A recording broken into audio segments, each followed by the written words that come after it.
Hi guys, welcome back to Conversations with Carrie. And today I am giving you 10, count them, 10 ways to maximize your single season. So stay tuned and we're going to jump right into it. There's so many things that I wish people told me a long time ago or they might have told me and I just didn't believe it, because as you know, when you maybe are newly single or you've been single for a while, it's a lot of other folks trying to tell you, oh, this is what you should do, this is how you should live. But I'm talking from one single peep to another. I want to break it down on a few things you can do to really maximize your single season. So number one, live in the now versus the when. There's so much you can do now in your life, and don't hold off anything with the when I get married or when I meet my husband or when I meet my wife. No, take advantage of the now. I'll give an example. I used to always say, oh, when I get married and we buy a house, or when I get married, that's when I'm going to travel abroad more. No, I feel like the Lord just put it on my mind to buy a house, and voila, a sister has her own house in California. What? Praise break, praise break. And I still believe that there are going to be wonderful things that happen when I do get married, but I'm not going to put things off, because for one, what if my husband doesn't like to travel? What would I do? Or what if he's something happens and we can't travel? I don't know. But either way it goes, do not put off what you could do right now, what you can enjoy right now, just because you're waiting on a spouse. I think that's a different mentality, and that will actually hold you back from a lot of the great things that God has for you and the new things that you can experience. Number two, find like-minded individuals. I highly believe in this. And I'm not just talking about friends, but people who can hold you accountable. I mean, again, if you're living for the Lord and you're trying to do this celibacy walk and you're like, you know what, I'm trying to keep it pure until I get married, you're gonna need some people that gonna call you up and be like, so what you doing? What's going on? Or some people that you can vent to and be like, oh, sometimes this can be so hard, and you want people that you can relate to. I also believe that iron sharpens iron. When I first moved to the Bay Area, I found a great group of girlfriends who we were all kind of in similar paths in life. We had very different past lives, but we were on a similar forward path. And I feel like it was just a great opportunity for me to meet other like-minded people who were maybe on the same path or looking to do the same thing, and wanted to get there in maybe a similar way or a different way. But regardless, I feel like we were able to support each other.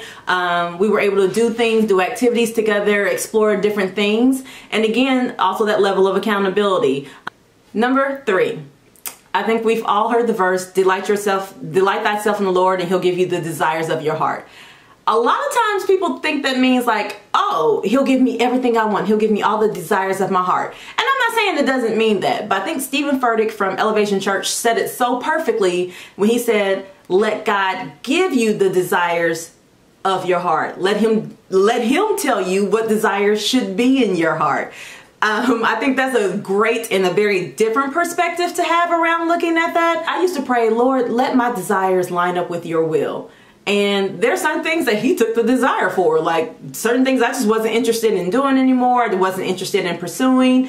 And then there's certain desires that have grown and stayed stronger. And He's actually helped me realize other things about myself. But that's because I asked for my desires to line up with His will. Then that means that certain things may not happen that I thought that were going to happen. Not everybody's going to get married. Not everybody's meant to get married. And that's perfectly fine, because just think, if that's not a plan that He has for you, He's going to fill you with so much else that you won't miss that, because again, He will be giving you the desires of your heart. So everything that you pursue, everything that you do, everything that you dream about will be in line with what He has for your life versus what you want for your life. Just make sure that you know that what you're doing is driving for His will and not your own. Number four, find your purpose. Again, you know what? I think about all the different things that I've done over the last few years, and a lot of it has been God driven. Some of it has been some own endeavors of my own. But I've just had a great time finding different things that I'm passionate about. Like, what drives me? What gets me excited? What gives me that sense of satisfaction? Whatever that is for you, find more of it and pursue it. I promise you, you will not regret it. Number 5, entertain yourself. Listen, honey, I will put on some music and just dance my little heart away. But again, you would think that I was the only child. I'm actually the youngest of 3, and I truly like to just entertain myself. And I feel like also as you learn to entertain yourself, you find out what you like and what you're interested in. I believe that part of that is dating yourself. Now, for some reason, it is still like it makes women uncomfortable to go places, to a restaurant or to a movie or something by yourself. But why? Men do it all the time. And also, I like my own company. I think I'm pretty funny. Sometimes I just kind of crack myself up. And then also I just enjoy me. Like, how can I expect you to come along and enjoy me if I don't enjoy me? So I'm perfectly fine just entertaining myself. I might read a book. I might take myself out on a date. And I'm not talking the type of date where you sit there with your nose buried in a book the entire time. No, I'm talking about the type of date where you sitting around, people watching. I make stories up about them in my head. Sometimes I write about them. I mean, it's really, there's no end. Entertain yourself. You'll find that you're pretty interesting, and therefore somebody else will think so too. This one is going to be a little bit difficult for some. But I will say that to really maximize your single season, ask yourself, and again, this is number 6. Ask yourself, what if I never get married? I remember the first time I was actually listening to a Joyce Meyer sermon, and she asked that. She said, so what if you never get married? And oh, I was like, Lord, no. But as I've grown older and I've grown more mature in the Lord as well, that question doesn't scare me as much. Because I truly believe, for one, I've asked for my desires to line up with His will for my life. And that's not a desire that He's taken away. He's actually brought a few things of confirmation along the way. But ultimately, I'm not living this life so that eventually I can meet someone else and live it with them. No, I'm living this life to give God glory and to do me. Like, I want to explore. I want to live life to the fullest. I don't want to have any regrets.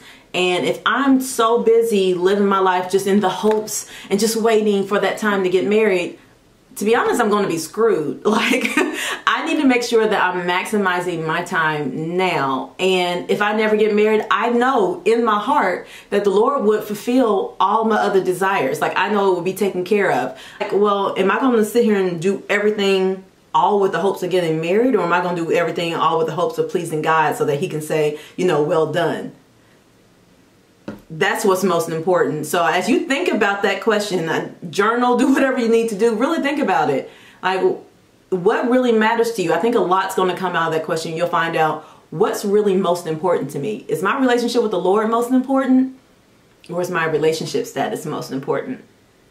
Because you'll actually start to realize maybe some things that you're holding as an idol in your life, that maybe you're elevating above God or your relationship with God. So it's a very real question to have to ask yourself, but I definitely recommend asking yourself and really answering honestly. And if you find that you're like, oh, I would be devastated, that maybe there's some things that you gotta look at again. You gotta maybe go back and figure out, like, okay, well, why would I be devastated? Is it because I feel like my happiness is bent on, you know, my relationship with somebody else, or feeling desired? All very real questions. And I don't think there's any right or wrong answer. But if you're not finding your fullness, your completeness in God first, then you're probably gonna have some challenges later on down the line. So just something to think about. All right, and number 7. Yeah, had to make sure I had up 7. Give up the formula mentality. And by formula mentality, it means, well, if I do this and then I do this, then I'm going to get this. You know, if I read my word today and then I spend time with the Lord tomorrow, He gonna send me my husband, you know, next week. No, that's not how this works. Now, I do understand the formula mentality. Well, if I work hard and then I, you know, put in the work here, then yes, I will get that promotion, or I will get that new opportunity, or that will come along. But I want to make sure we give up the formula mentality when it comes to God. God can't be tricked into what we want Him to do. He knows our true heart behind our actions. He knows our motives. And if you're like, oh, well, I'm just going to do this, you know, I'm going to do this so the Lord will bless me with that, Nah, boo. Nah, you need to check your heart, honey, because that's just not how it works. Now, I used to do that. I was like, okay, well, Lord, if I give up sex and then I do things according to your will, okay, then you'll send me my husband. I think I had that mentality maybe 6 years ago.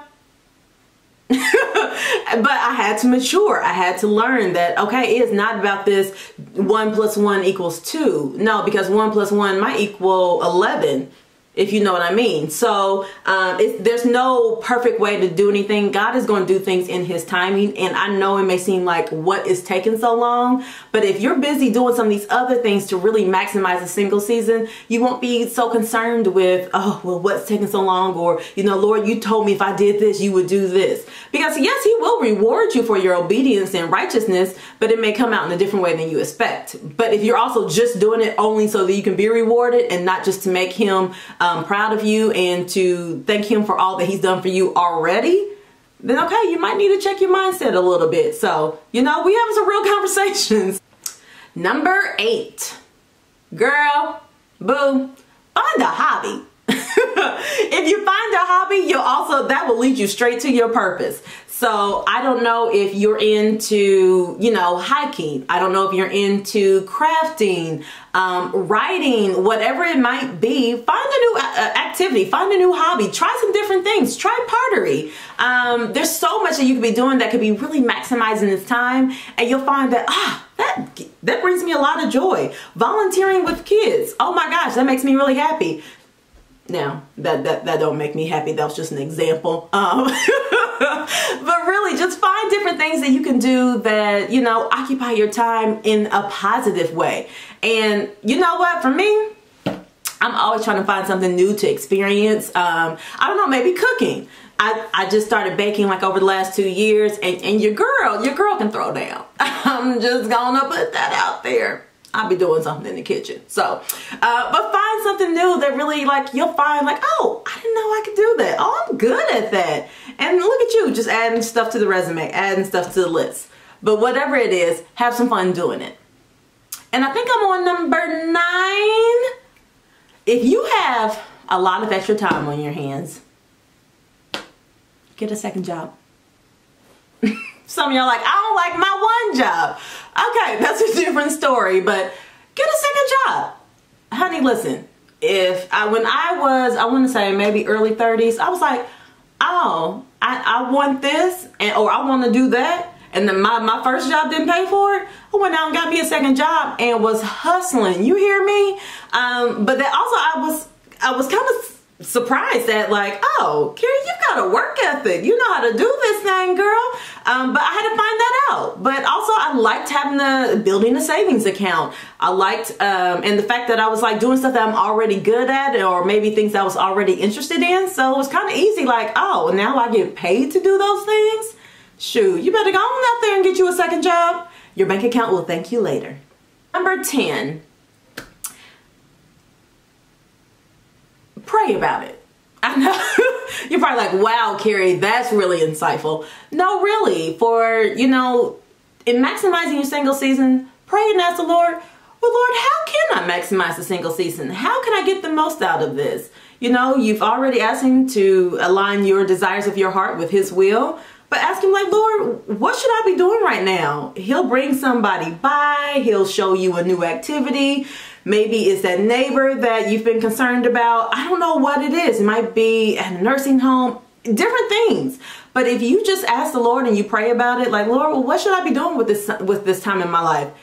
Believe me, he will answer that prayer and he will show you. You just have to be ready to hear whatever it is he has to say.